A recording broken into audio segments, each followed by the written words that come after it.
Divine healing या ईश्वरीय चंगाई के बारे में आप में से बहुत सारे लोगों को मालूम है, फिर भी कुछ लोग इसको एक उपदेश के तौर पर स्वीकार नहीं करते हैं।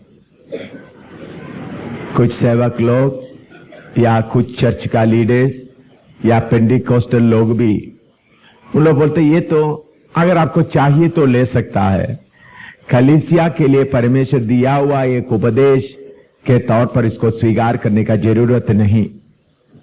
ऐसा बहुत जगह में बहुत प्रीचर लोग प्रचार करते हैं। कुछ बड़े बड़े सेवक लोग जो बीमारों को यीशु के नाम से चंगा करते हैं, अंधों को आंख देने के लिए प्रार्थना करते हैं, उन लोग अपना व्यक्तिगत जीवन में बीमारी आते समय में डॉक्टरों का सहारा लेता है। कुछ ऐसा बड़ा प्रचारक लोग जिधर जिधर वो जाते हैं डॉक्टर को भी साथ ले जाते हैं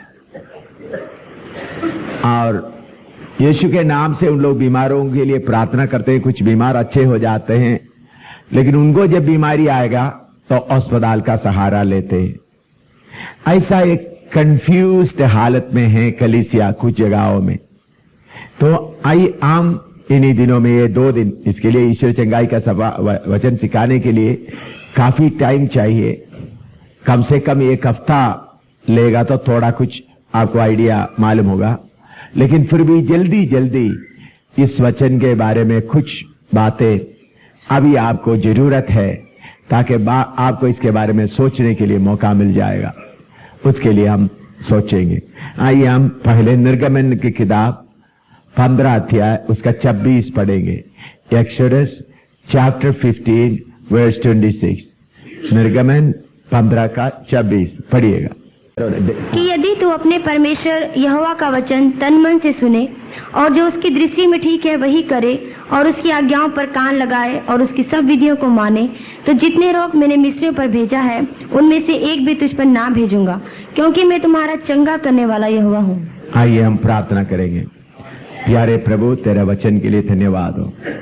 तेरे वचन, तेरी आत्मा के द्वारा लिखा हुआ वचन तेरे आत्मा से समझने के लिए हमको कृपा दे। यीशु के पवित्र नाम से मांगते हैं, आमीन। और एक बार अच्छी तरह से रुक ठीक तरह से पढ़े। कि यदि तू अपने परमेश्वर यहोवा का वचन तन मन से सुने और जो उसकी दृष्टि में ठीक है वही करे और उसकी आज्ञाओं पर कान लगाए और उसकी सब विधियों को माने, तो जितने रोग मैंने मिस्रियों पर भेजा है उनमें से एक भी तुझ पर ना भेजूंगा, क्योंकि मैं तुम्हारा चंगा करने वाला यहोवा हूँ। इधर में लिखा है मैं तुम्हारा चंगा करने वाला यहोवा हूँ। उसके लिए इब्रानी भाषा में यहोवा रोफेका, मैं तुम्हारा चंगा करने वाला यहोवा हूँ।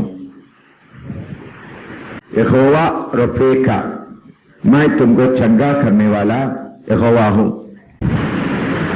यहोवा रोफेका इस्राएल लोगों के लिए जब परमेश्वर ने उनको परखने के बाद उनको दिया हुआ है यहोवा रोफेका या Jehovah your physician that heals you, या आपको ट्रीटमेंट करने वाला। फिजिशियन के लिए क्या बोलते हैं? डॉक्टर। आपको अच्छा करने वाला यहोवा मैं हूं, फिजिशियन। इसके लिए उस वचन से थोड़ा सा और पढ़ें। निर्गमन 15 का 22 से लेकर 26 तक पढ़िएगा। इसका बैकग्राउंड थोड़ा देखें। तब मूसा निर्गमन 15 का 22 से 26 तक। Exodus 15 22 to 26। तब मूसा इस्राएलियों को लाल समुद्र से आगे ले गया और वे शूर नाम जंगल में आए और जंगल में जाते हुए 3 दिन तक पानी का सोता ना मिला। फिर मारा नाम एक स्थान पर पहुंचे, वहां का पानी खारा था, उसे वे ना पी सके, इस कारण उस स्थान का नाम मारा पड़ा। तब वे यह कहकर मूसा के विरुद्ध बकझक करने लगे कि हम क्या पिए। तब मूसा ने यहोवा की दुहाई दी और यहोवा ने उसे एक पौधा बतला दिया, जिसे जब उसने पानी में डाला तब वह पानी मीठा हो गया। वही यहोवा ने उनके लिए एक विधि और नियम बनाया और वही उसने यह कहकर उनकी परीक्षा की कि यदि तू अपने परमेश्वर यहोवा का वचन तन मन से सुने और जो उसकी दृष्टि में ठीक है वही करे और उसकी आज्ञाओं पर कान लगाए और उसकी सब विधियों को माने, तो जितने रोग मैंने मिस्रियों पर भेजा है उनमें से एक भी तुझ पर ना भेजूंगा, क्योंकि मैं तुम्हारा चंगा करने वाला यहोवा हूँ। पिछले दिनों में मैं आपको पढ़ाते आ रहा है, हमारा परमेश्वर हमको परखने वाला है, हमको परख कर देखते हैं और परखने के लिए आपके सामने समस्याओं को प्रभु आने देगा। जब समस्या आते आप ये नहीं सोचना सारे समस्या शैतान लेकर आया इसीलिए लड़ो या समस्या से बचकर निकलो, ऐसा नहीं। इस्राएली लोगों को परमेश्वर यहोवा रोफेका करके सबूत देने के लिए ऐसा एक रास्ते में लेके आया जिधर 3 दिन उनको पानी नहीं मिला। बियाबान में करीबन 32 लाख लोग सफर कर रहे हैं मरुभूमि में, जिधर पानी का कोई इंतजाम नहीं है, कोई छाया नहीं। दिन में बादल है, परमेश्वर के तौर से इंतजाम किया, इसलिए इतना ज्यादा गर्मी महसूस नहीं होता। लेकिन मरुभूमि होने के कारण, डेसर्ट होने के कारण पानी का कोई इंतजाम नहीं। 3 दिन पानी नहीं मिला तो उधर के भेड़ बकरियों का, बच्चों का, बेड़ों का हालत क्या होगा। ये 3 दिन पानी ढूंढते आया, नहीं मिला तो बाद में एक जगह में आया, एक झील के पास आया। लोग दौड़कर गए होंगे पानी पीने के लिए, लेकिन देखा तो पानी कड़वा है, पी नहीं सकते। देखिए परमेश्वर आप क्या करता है करके देखने के लिए कैसा आपको टेस्ट करता है। अब्राहम को परमेश्वर ने टेस्ट किया है, इसी मुताबिक आपको भी टेस्ट करते हैं। 3 दिन में पानी के बिना चलाते चलाते एक जगह में लेके आया, उधर में पानी मिला तो पानी कड़वा था। नॉर्मल मामूली तौर पर एक झील में पानी है तो वो पानी पीने का लायक नहीं है, तो रेतली का इलाका है, उसके नजदीक में कुआं या खड्डा खोदने से पानी जरूर मिलेगा। वो पानी शायद कुछ ठीक भी हो सकता है। तो परमेश्वर ऐसा जगह में लेकर आया, मूसा और इस्राएल लोग अपना बुद्धि इस्तेमाल करता है या नहीं, समझ में आया आपको। रेतली इलाका है, एक जगह में पानी कड़वा है तो ठीक है, जरूर सोचेंगे चारों तरफ हम क्या करते हैं, थोड़ा खड्डा खोदते हैं तो जरूर क्या मिलेगा, पानी मिलेगा। तो शायद वो पानी कड़वा नहीं होगा। प्रभु का धन्यवाद हो, मूसा अपना दिमाग इस बात में इस्तेमाल नहीं किया। फिर मूसा प्रार्थना शुरू किया तो एक पौधा, एक पेड़ दिखाई दिया। उस पेड़ में से एक डाली काट कर डाला तो पानी पूरा मीठा हो गया, पीने का लायक हो गया। देख प्रभु कैसा उनको टेस्ट किया। 3 दिन बिना पानी से चलाया और बाद में एक पानी का जगह में लेके आया, पानी कड़वा था। परमेश्वर देख रहा था इन्होंने अपना बुद्धि इस्तेमाल कर रहा है या नहीं। अच्छी तरह समझ में आया। प्रभु उनको अच्छी तरह टेस्ट किया, इन्होंने अपना बुद्धि इस्तेमाल कर रहा है या नहीं। जब उन्होंने बुद्धि इस्तेमाल नहीं कर रहा है तो परमेश्वर ने क्या दिया उनको, एक पेड़ दिखाया और वो पेड़ उधर ही था। पेड़ या अचानक कहीं दूर से नहीं आया और उधर से डाली काट कर डाल दिया। तो जब आप अपना बुद्धि इस्तेमाल ना करते हुए हर बात में आप परमेश्वर के ऊपर भरोसा रखते हुए रहेगा तो जिधर में आपको समस्या आता है उधर में आपको जरूर छुटकारा भी मिलेगा। बाहर जाने का जरूरत नहीं, जिधर में समस्या आता है उधर ही छुटकारा मिलेगा। छुटकारा तभी मिलेगा जो परमेश्वर की ओर देखते हुए अपना बुद्धि को इस्तेमाल करने में से अपने आप को बच कर रहते हैं उनके लिए। अगर आप अपना बुद्धि इस्तेमाल करेगा तो परमेश्वर का कार्य आपको देखने के लिए मौका नहीं मिलेगा। तो जब उन लोग ऐसा किया तो परमेश्वर ने बोला, मैं तुम्हारा चंगा करने वाला यहोवा हूं। देखिए, मीठा पानी, कारा पानी और बीमारी में से क्या संबंध है, आप थोड़ा बताओ। हमने कभी सोचा है? इधर में उनको बीमारी नहीं आया, प्रॉब्लम बीमारी का नहीं था, प्रॉब्लम किसका था? प्रश्न पानी का था। बीमारी के साथ इसके साथ कोई संबंध नहीं है। तो परमेश्वर बोल सकता था, मैं तुमको पानी देने वाला यहोवा हूं, बोलना था ना। पानी का समस्या आया, पानी का समस्या के बाद प्रभु पानी मुहैया किया तो उसके लिए क्या बोलना था? मैं तुम्हारा पानी देने वाला यहोवा हूं करके बोलने की जगह में प्रभु क्या बोल दिया? मैं तुमको चंगा करने वाला यहोवा हूं। ये बात सोचो तो यहोवा परमेश्वर उनके लिए लिखा है, तुम मेरे हर विधियों में चलेगा। तो इसका मतलब जब समस्या आएगा उस समय अपना दिमाग इस्तेमाल नहीं करेगा तो मैं तुम्हारा चंगा करने वाला यहोवा हूं। तो हम क्या करते हैं? प्रभु ने तो बुद्धि दिया है, दिमाग भी काम करे, प्रभु भी काम करे।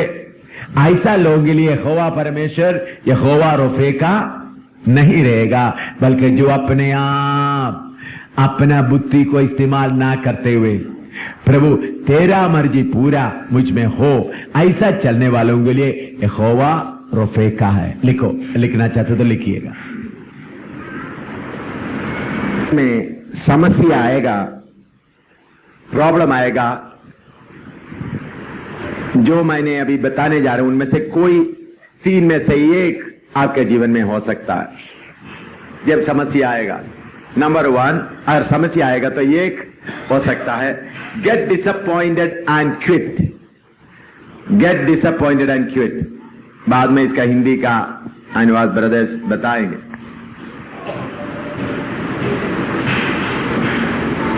Get disappointed and quit.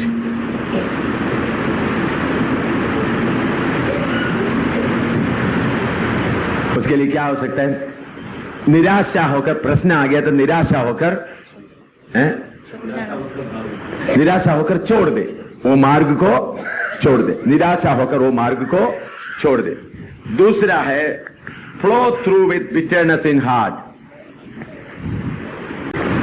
दूसरा है उस समस्या के द्वारा दिल के अंदर में कड़वापन आ गया, वो कड़वापन के साथ जिंदगी बिताना। Flow through bitterness in heart. हमेशा वो कड़वापन मन में रहेगा। Flow through with bitterness in heart. अगर आपके जीवन में एक समस्या आ गया तो समस्या के कारण आपके दिल के अंदर एक कड़वापन आ गया, जिंदगी भर वो कड़वापन साथ रहेगा। तीसरा, learn a lesson, accept correction and proceed. या तीसरा है हुआ घटना से एक सबक सीख लो, अपने आप को सुधार कर आगे बढ़ो।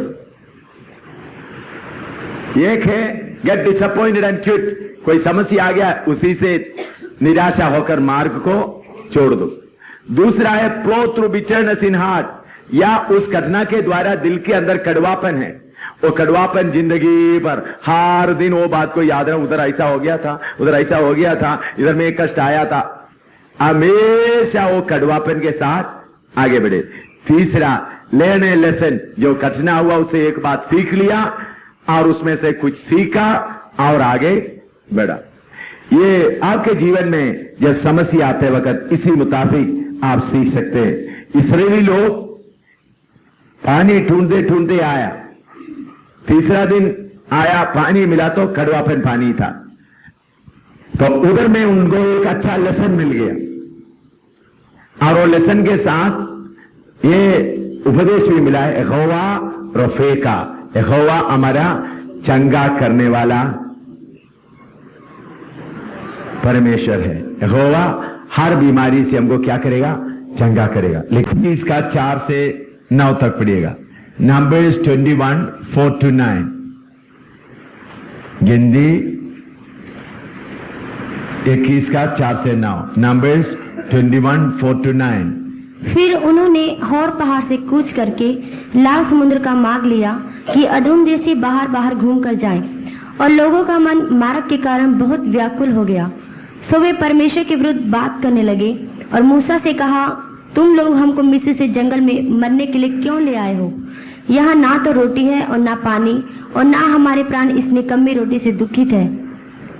सो यहोवा ने उन लोगों के में तेज विष वाले सांप भेजे जो उनको डसने लगे और बहुत से इजरायली मर गए। तब लोग मूसा के पास जाकर कहने लगे, हमने पाप किया है कि हमने यहोवा के और तेरे विरुद्ध बातें की हैं। यहोवा से प्रार्थना कर कि वह सांपों को हमसे दूर करे। तब मूसा ने उनके लिए प्रार्थना की। यहोवा ने मूसा से कहा, एक तेज विष वाले सांप की प्रतिमा बनाकर खंबे पर लटका, तब जो सांप से डसा हुआ उसको देख ले वह जीवित बचेगा। सो मूसा ने पीतल का एक सांप बनवाकर खंबे पर लटकाया।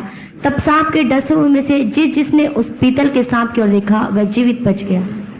इधर में फिर भी परमेश्वर दोबारा उनको परख रहा है, और उसका 4वां पद, इसका 4वां पद पढ़िएगा। फिर उन्होंने हौर पहाड़ से कूच करके लाल समुद्र का मार्ग लिया कि अदोम देश से बाहर बाहर घूम कर जाए। देखिए अच्छी तरह आप इस वचन को समझना। उन लोग लाल समुद्र से के जरिए से पार होकर आगे कनान देश की ओर जा रहा है, लेकिन कनान देश की ओर जाने के जगह में घूमकर फिर किधर आ रहा है? फिर किधर आ रहा है? लाल समुद्र के पास आ रहा है। ये थोड़ा सा मिटा दे। देखो परमेश्वर आपको कभी चक्कर कटवाता है। ये परमेश्वर का चक्कर कटवाने का प्रोग्राम अगर आपको समझ में नहीं आता तो आप बहुत उदास हो जाएंगे। बहुत बार हमारा परमेश्वर क्या करता है? चक्कर भी कटवाता है आपको। मैंने हमारे बाइबल स्कूल में पढ़ाने वालों को पढ़ाता है, क्या क्या करता है हमारा परमेश्वर, थोड़ा बताओ। चक्कर कटाते और फंसाता है। हाँ देखा, फंसाता है। चक्कर कटवाता है और फंसाता है। तो आप लोग हमेशा परमेश्वर के बारे में क्या सीखा होगा? छुड़ाता है। लेकिन हमारा स्टूडेंट से पूछो, उन लोग क्या बोलेंगे? ये चक्कर काटने वाला है, कटवाने वाला है, और क्या करने वाला है? फंसाने वाला भी है। ये कैसा सोचा आपने? देखो परमेश्वर खुद फंसाना शुरू करेगा तो हम क्या करेंगे? परमेश्वर खुद चक्कर कटवाना है तो देखिए, आपको समझाने के लिए आपको देखिए, ये इजिप्ट है, ये कनान है, समझ लो ये कनान। इजिप्ट से निकलने समय में इधर में बड़ा लाल समुद्र था। इन लोग ये लाल समुद्र पार कर दिया, थोड़ा आगे आया, इधर में एक पहाड़। इस्राएली लोग अभी इधर से मार्च कर रहा है, जा रहा है। इधर से इस्राएल लोग जा रहा है, लाल समुद्र पार कर दिया, और इधर से ऐसा सफर करते करते करते कनान की ओर जाना है। लेकिन प्रभु ने क्या कर दिया उनको? इधर से चक्कर कटवा के फिर किधर आ रहा? देखा, इधर से सीधा जाने के जगह में इधर से सीधा इस्राएल लोगों को क्या कर सकता था? 21 दिन में सीधा 21 दिन 21 डेज में पहुंच सकता था। परमेश्वर उनको उस रास्ते से लेकर गया, लाल समुद्र के पास लेके आए। और ये रास्ता छोड़ के कैसा जाए? बियाबान में ऊपर चलने के लिए क्या चाहिए? इतना लोगों को चलने के लिए, बियाबान में चलने के लिए डेसर्ट में चलना है, बहुत गर्मी है, बादल के बिना चल नहीं सकता। रात को बहुत हवा लगता है, रोशनी चाहिए। रात को प्रभु आग का खंबे हैं, तो इन लोग अपने आप जाएगा तो बियाबान में कहीं फंस जाएंगे। 21 दिन या 5 दिन में ही सब मर जाएंगे। तो इसलिए जरूर है उनको किसके नीचे चले? बादल के नीचे। बादल सीधा जाने के जगह बादल क्या कर रहा है? बादल क्या कर रहा है? तो इस्राएली लोग इधर आकर बुड़बुड़ाने से वो गलती है उनको। परमेश्वर देख रहा था मैं इनको गुमरा ऐसा चक्कर कटवाएगा तो इन लोग बुड़बुड़ाएगा या नहीं। देखा कैसा कैसा परमेश्वर आपको चेक करता है। आप इस्राएली की तरह इसराइली लोगों 21 दिन का काम परमेश्वर कितने साल में किया? 40 साल। आप तो एक हफ्ते में उदास हो जाएंगे।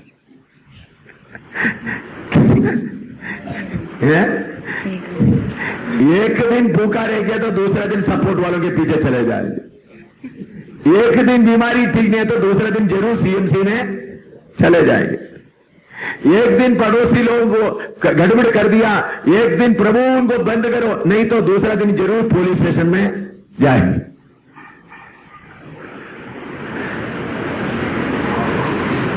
देखिए परमेश्वर अपना मर्जी के अनुसार हमको क्या करता है, हमारे अंदर का।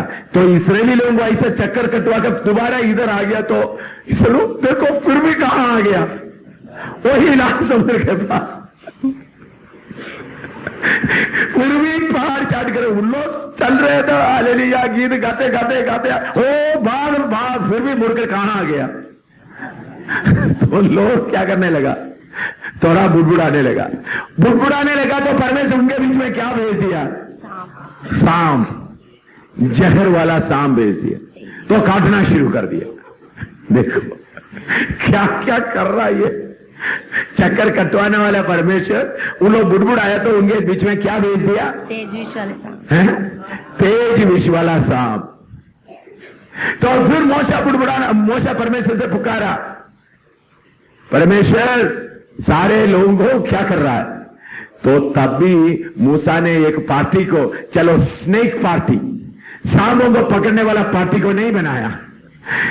देखिए मूसा क्या क्या नहीं किया।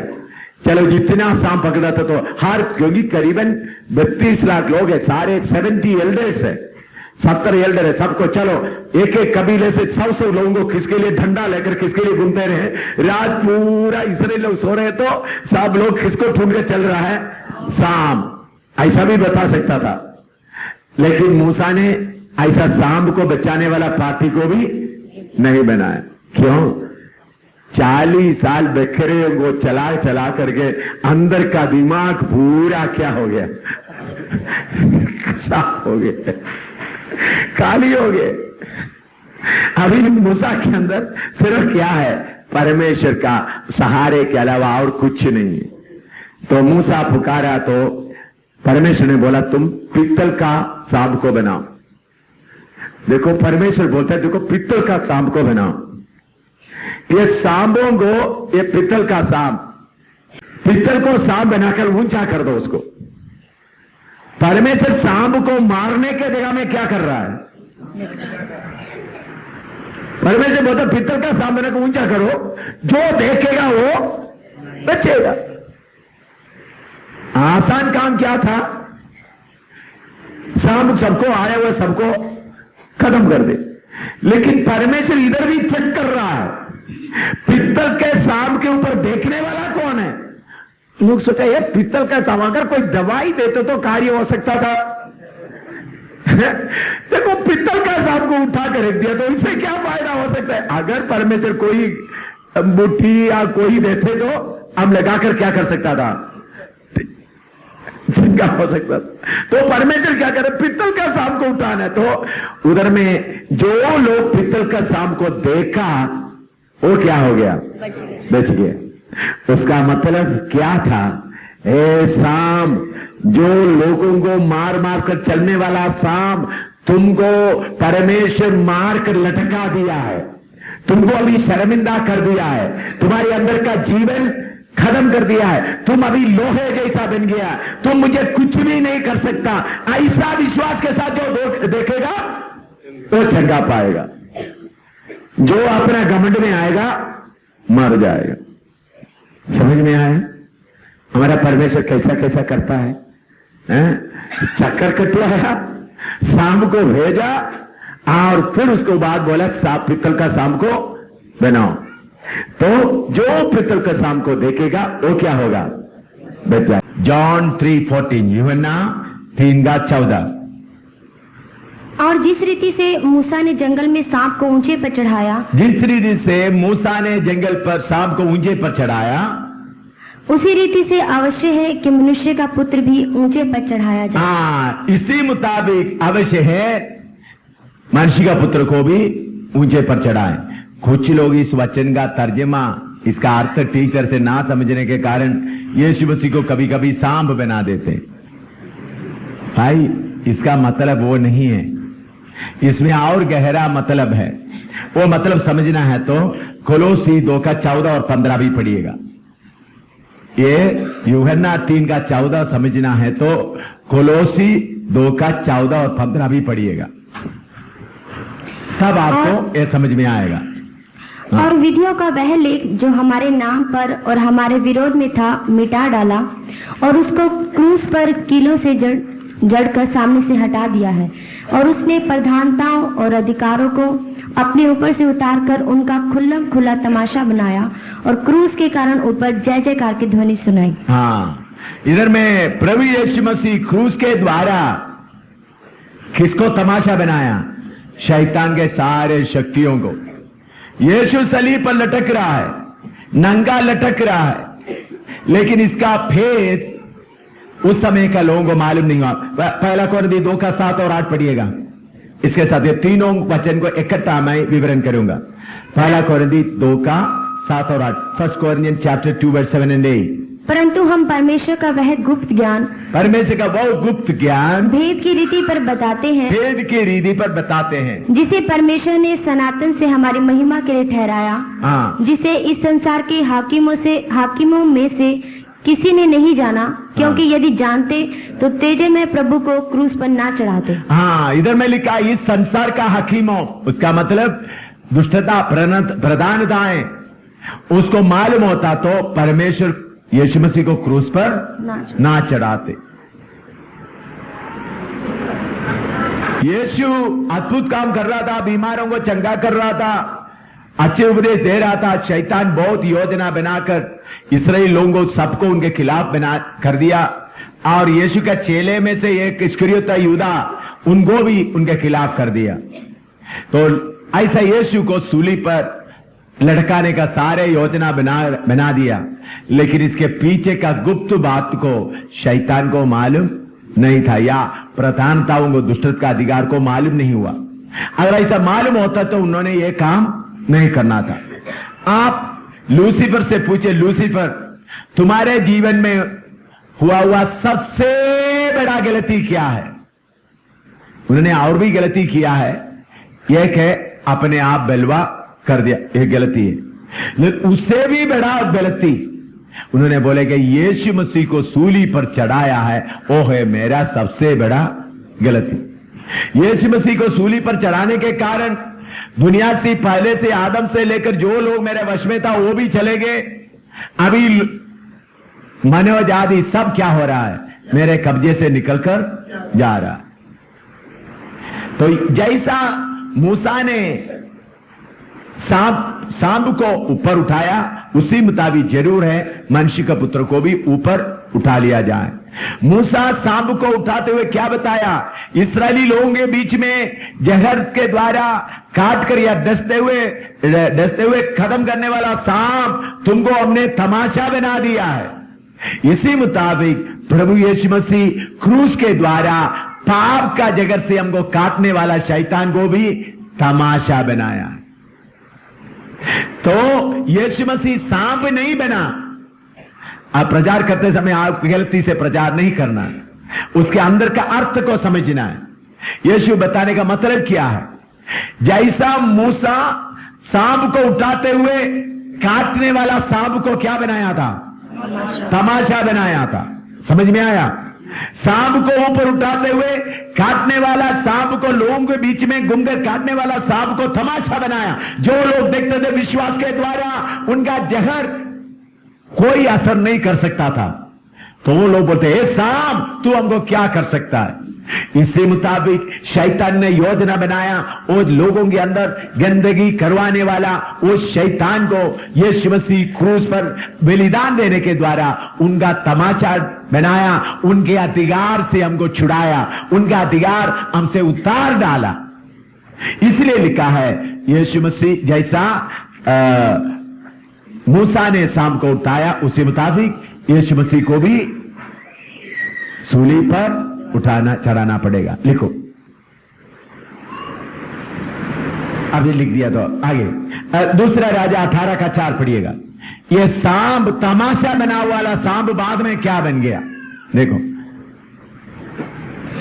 उसने ऊंचे स्थान पर तमाशा, जिसने सांप को उठाकर तमाशा किया, दूसरा राजा 18 का 4, 2 किंग 18:4।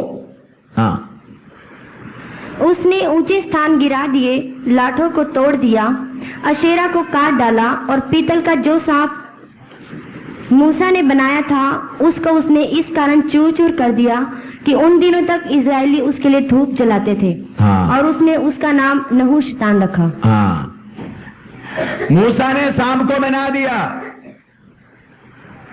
और सांप को बनाते हुए लोगों को बताया यह सांप तुमको कुछ भी नहीं कर सकता। लेकिन चलते चलते सांप उनका पूजा का साधन बन गए। उसका नेहुष्टान नाम दिया, नेहुष्टान।